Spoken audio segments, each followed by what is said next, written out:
అందరికీ నమస్కారం అండి. ఈరోజు తరం ఏదైనప్పటికీ అన్ని తరాలు కూడా అన్న అని పిలుచుకునే మన అన్న ఎన్టీఆర్ గారి 30వ వర్ధంతి రాజోల్ నియోజకవర్గంలో మనం జరుపుకుంటున్నామండి.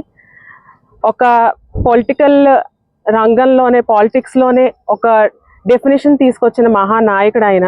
ప్రజలే దేవుళ్ళు, సమాజమే దేవాలయం అనే ఒక గొప్ప సిద్ధాంతంతో పాలిటిక్స్ని మన ఇండియన్ పాలిటిక్స్లోనే కాదు మొత్తం ఒక నేషనల్ వైడ్గా కానీ లేదంటే ఇంటర్నేషనల్లో కానీ ఒక సంక్షేమం అనేది కానీ లేదు అంటే విమెన్ ఎంపవర్మెంట్ని పరిచయం చేసిన గొప్ప మహానాయకుడు.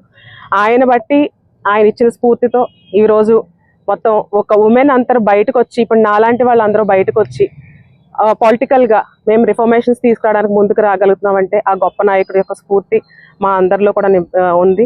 అది కంటిన్యూ చేయడానికి ఆయన ఇచ్చిన దిశలో కూడా మేము అందరం కూడా ఫాలో అవుతూ మేము ముందుకు వెళ్తున్నాము.